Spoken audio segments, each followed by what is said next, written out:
Welcome everybody back to Offside Bets here, courtesy of Offside and Out of Bounds. Thank you so much for joining in today. We really appreciate your time. Hope that you bring some of that energy. Feel free to jump into the chat, ask us some questions, and we'll do our best to get to all those today. Want to thank everybody again. For everybody here, I'm Adam.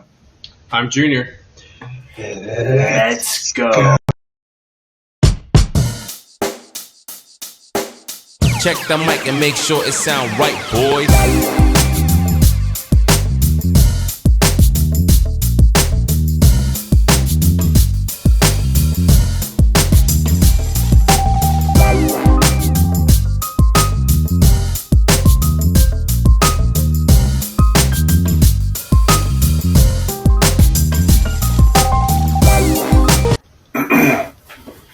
All right, awesome. Junior, welcome back. Thanks so much for joining us here. Before we get started today, we want to highlight for everybody the bracket that we have up on CBS. So it's picks. You'll see it in the ticker here, picks.cbssports.com. Our pool name is Offside Bets, and the password is lowercase everything, Offside Bets 1. So please go in there, fill out a bracket. You can see Junior's bracket. You can see my bracket. Let's see let's get as many brackets as we can in there, and we want to see who can kind of win our little sub tournament here. So, Junior, we're going to be breaking down the Midwest bracket today. Yeah. What do you think about some of the teams in here? This is going to shape up to be definitely one of the more interesting brackets when it comes down to it. A lot of really good teams coming out here, and I think there's some big upset specials coming too. Okay, so I look to have that horn out like we did yesterday. It's going to come out quite a bit today, I think. Okay, awesome. So let's jump right into it here. We got the baseline. We have the number 16 Drexel Dragons versus the number 1 Illinois. Illinois is a very, very strong team. They're going to go very deep in this tournament. 12-7 for Drexel. The points 471, points against 66. And then for Illinois at the number 1 seed there, 22-6 record. Very, very good offensively, 81 plus points in the production area there. And then opposing, they're looking at about 69. What do we look to see from these two teams in this game? What's going to be maybe something that's going to stand out for us with Illinois and Drexel? Well, this is Drexel's first appearance in 25 years. So yeah. I don't think they're here to see the lights of the big stage, and I don't think they're going to be fazed by Illinois. But there's big potential for this game to get very, very chippy, and I'll come back to that. Now, on the Illini side, you've got Kofi Coburn and Desamu, and they're an absolute two-headed monster. They're hard to slow down. Coburn's going to get his share of rest, which is when teams need to be taking advantage of scoring the ball inside, and they haven't been doing that. Now, they've got a couple of scrappy players in Curbelo and Williams. They seem to get those big shots, the timely steal when it's needed. But there's very big potential that they're going to find their way into the national championship unless someone figures out how to score when Coburn's off the floor. And no one's been doing that lately because the other guys have been picking it up. Now, getting back to that chippy aspect, this game is going to get ugly. And when I mean ugly, like I'm talking like 30, 40 points ugly. Cinderella's locked in the attic. She's with the animals, and she's sewing the nets for next year's tournament. This is not I think that's Snow White with the animals, but sure. Sorry, yeah, Snow White. Whatever. I'm taking Illinois to cover the 22.5. Okay, awesome. So let's take a look here. We got the over-under 144.5. What do you think about these two offenses? It's pretty high. I know you're thinking it's going to get a little chippy, so likely maybe some turnovers here and there, a lot of foul line action. 144.5. We're going over-under with this. What's the model showing us? Model's showing an over. They've got Illinois pegged in the 85 to 92 range, and they've got, let me just check here, Drexel at 67 to 71. So that's an over. Okay, perfect. Yeah, that sounds like a lock to me. That's awesome. Let's take a look and see who we got next here. Okay, so Loyola, Chicago Ramblers, records 24-4. They're the 8th seed, 70 plus points for, 55 against. So looks like a very solid defensive team here. You got Georgia Tech, Yellow Jackets, 17-8, points for, 75, and opposing 70. The spread on this game is -2.5 for Loyola. We've talked about the 8-9 matchups before and the fact that 9s typically win this game. Is this going to happen in this game? I don't think so, and I'll tell you why. Loyola Chicago is number 2 in the country in defensive efficiency. There isn't a harder worker in the tournament outside this team. Their offense is where they need to work and focus, especially when they run into a team that likes to push the pace of play and take a lot of chances. Enter Georgia Tech, a team that likes to run, push the ball, and take chances. So, outside of the leading scorer, Moses, right? Yeah, Moses, right, yeah. You've got Heart and Hustle in Alvarado that consistently pushes his body and puts himself in harm's way to get the ball, to push the offense, to get that last shot off, to get the team where it needs to go. Now, this team's got a lot of scrap in it, and they don't back down. If you watch them, they will be right in your face. They don't care what seed you are, what number you're coming in at. They're going to push you to the brink. Now, if Loyola gets outworked by Georgia Tech, they're going to go home. And from what I've seen from Alvarado, he's going to do his best to make sure that he outworks that entire team. But I like Loyola. I like the division, the MVC they're coming out of. I think there's some stiff competition in there. I'm not saying the ACC is a slouch, but I just think that Loyola is primed right now, and I'm going to take them to cover the 2.5. Okay, awesome. Yeah, no, Loyola, very, very solid defensive team. I mean, those opposing points at 55 is, look at the gap between what they score and then what they're giving up. It's 15 points almost every time. The over-under in this game is 127. I mean, this seems pretty low to me. What are you thinking about the over-under on this one? It's a low number. And, I'm looking at Loyola to be in that, high 60s, low 70s, and I think Georgia Tech's going to be right there with them.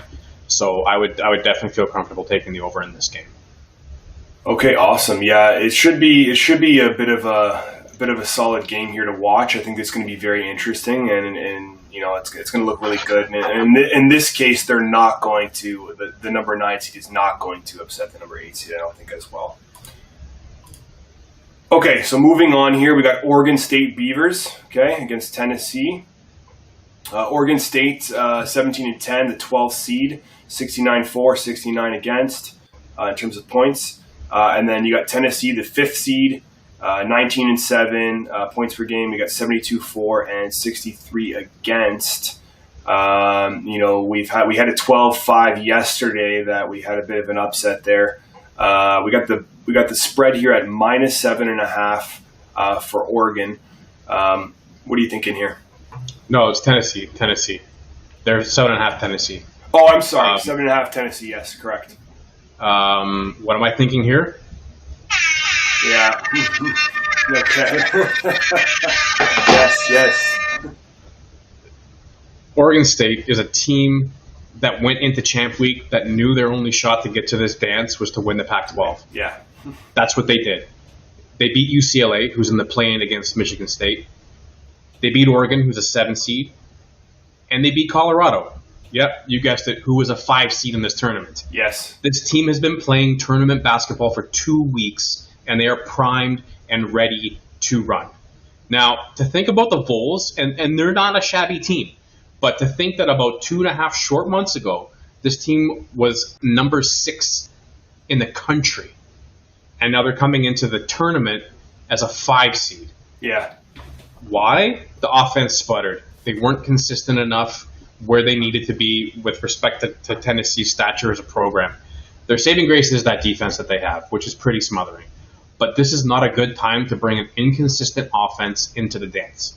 There's 64 teams that are all on the same platform that you are, and your offense is not there. And you come up against a team that's been playing tournament basketball for 2 weeks. Sorry. Phone it in, lock it in. Oregon State's going to win this game. Okay, perfect. So you're comfortable with that plus 7.5 for Oregon State then? Yeah. Awesome. Well, we have the over/under on this game at 131.5. Is this game going to go over? The funny thing is, you look at Oregon State's average for the year at 69.1. They've been like consistently 5, 6, 7, 10 points above that. So I think that they're going to probably be in the mid 70s, and I think Tennessee's going to have some issues scoring. So I'm looking this game to be like 140, 145. Okay, you've heard it here first. So we got the upset of Oregon State over the Tennessee Vols. Okay, awesome. Let's move on here. Okay, so we have the number 13 seed Liberty Flames. Record 23-5 points per game. 4 is 73, and opposing 62 against the number 4 seed Oklahoma State Cowboys. Very solid team here. 20-8 record. Points per game 77-4, and opposing 72. The spread on this game is minus 7.5 for Oklahoma State. Are the Cowboys going to win this game? Or are we going to hear that horn? No horn. Liberty is the slowest paced team in the nation. Now, they haven't lost. Let the roasting begin. Yeah, no. They haven't lost in a long time. And this team is legit. Like they have a legitimate feeling that every time they walk on the floor that they're going to win.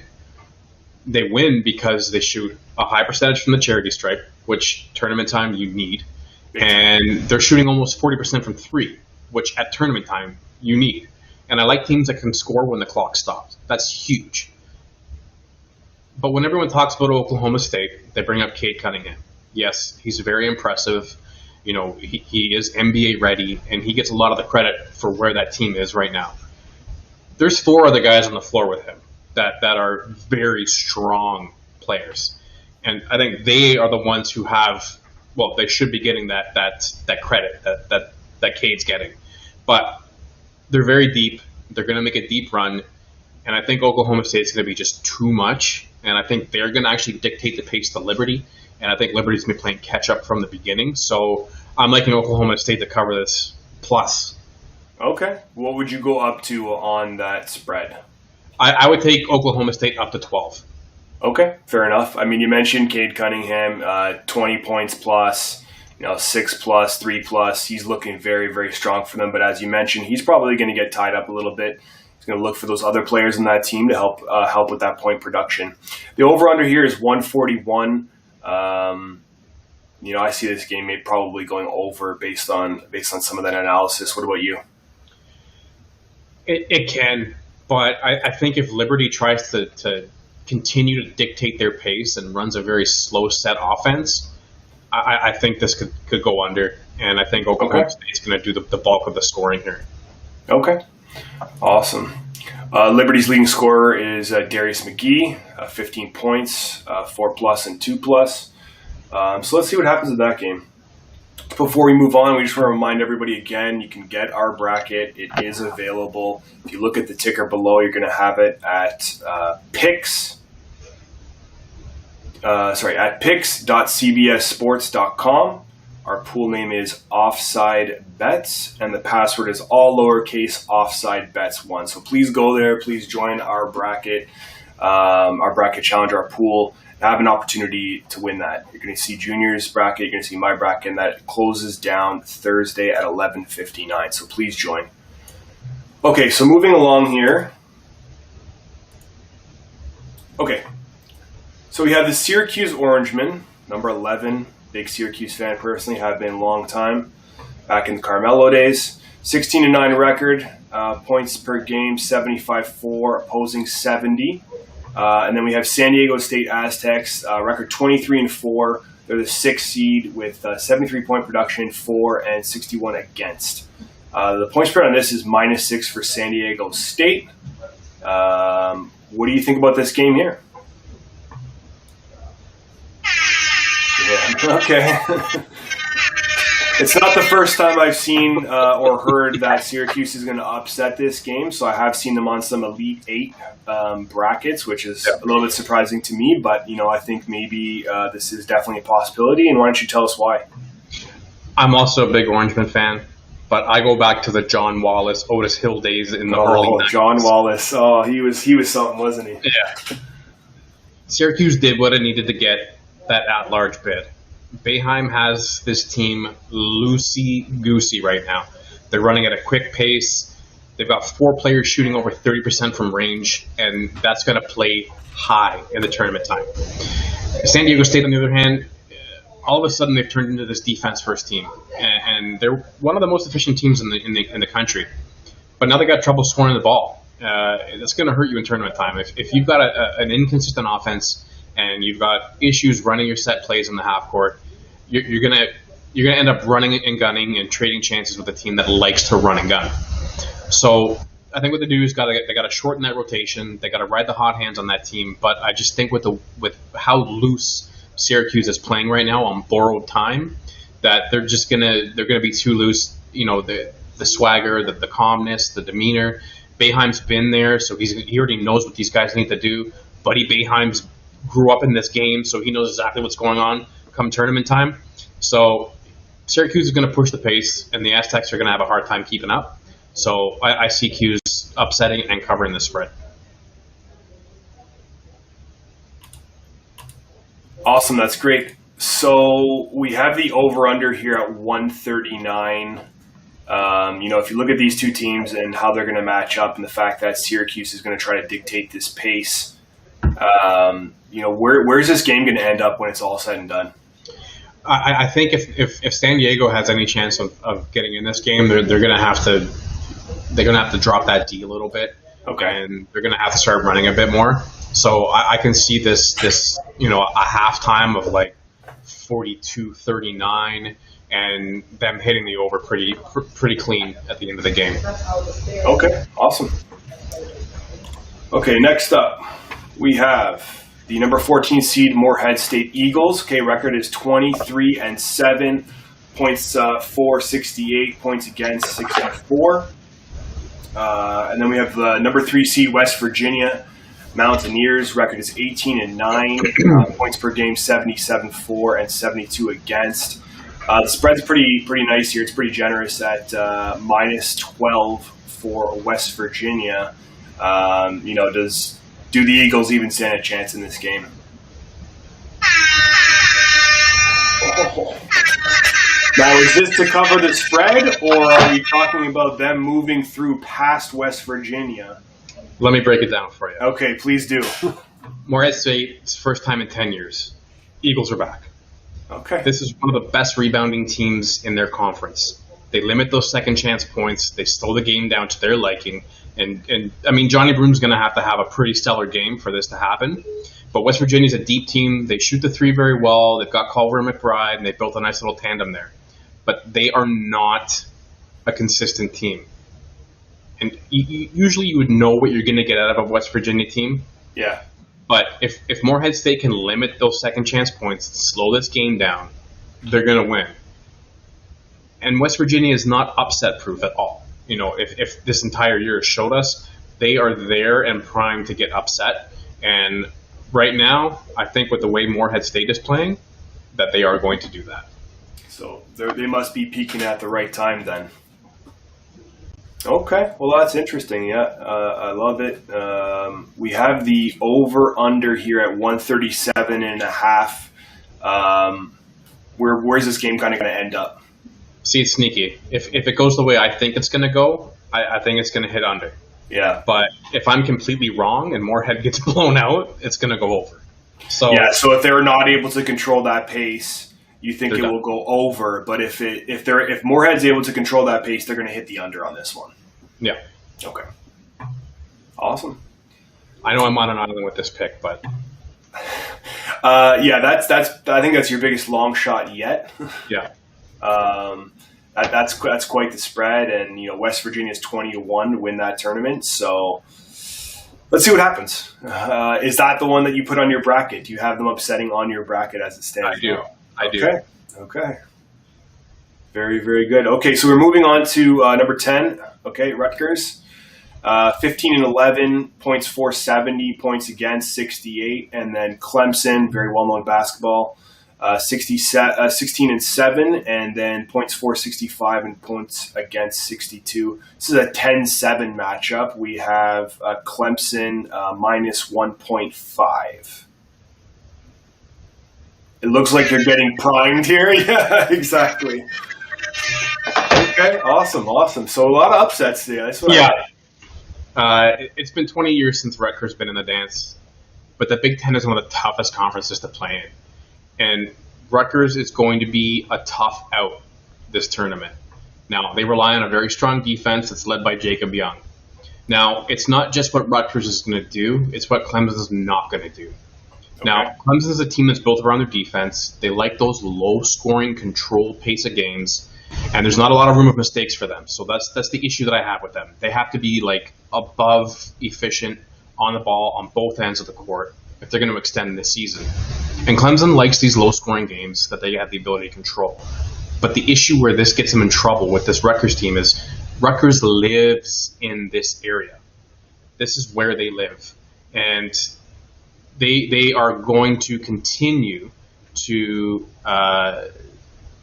just whittle Clemson down.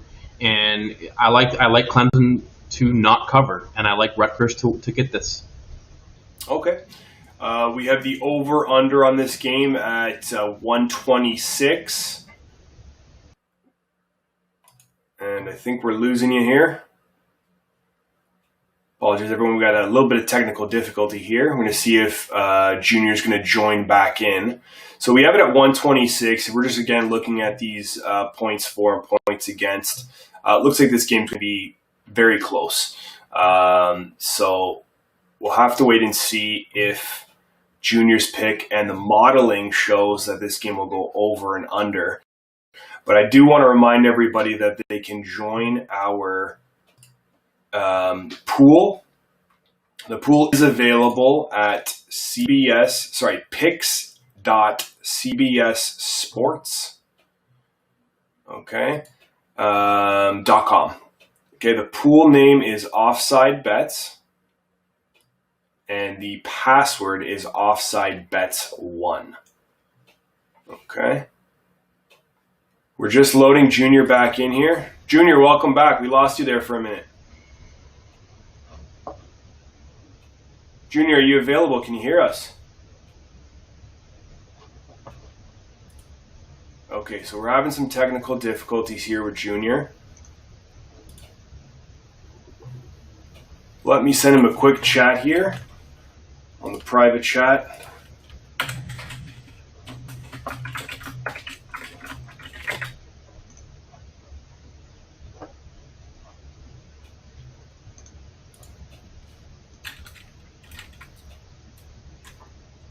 All right, give us a moment here, just a few technical difficulties.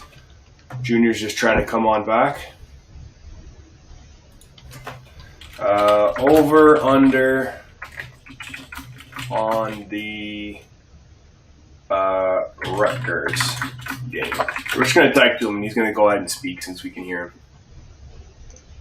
Okay, sorry about that, guys. We're going back over the Rutgers game, correct? Yes. Perfect. Okay, so I think we hit everything. We're just going to hit that over-under now. Yes. And with that, at 126, with both these teams being really low scoring, I think that they might just eke this out like a 65-64 game. So I'd like to take the over on that. Okay, awesome. So we're going to move over to the next game here. The last game, we got the Cleveland State Vikings versus the number 2 Houston Cougars. Okay, the points for the record is 19-7 for Cleveland, and the points for is 71, and points opposing is 70. And then for the Houston Cougars, 24-3 record, 76 for 58 against. Junior, I'm going to type to you here. Who you got?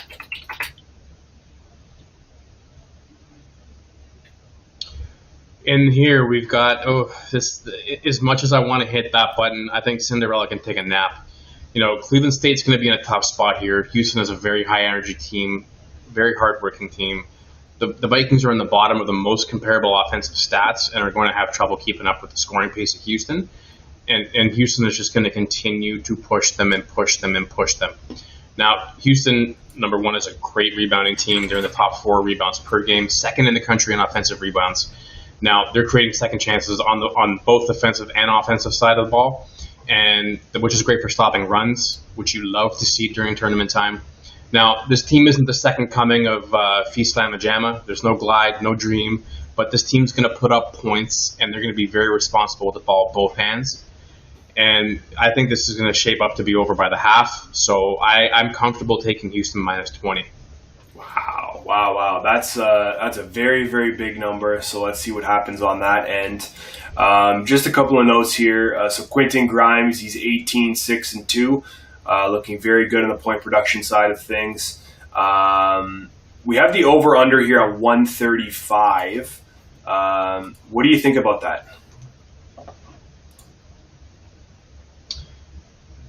Wow, this is not difficult at all. I'm looking at Houston to score 90 to 95 points in this game, and I think they're going to hit that over comfortably. Wow. Okay. Well, that's fair enough. If you had to pick a major upset, who do you have? I think I know.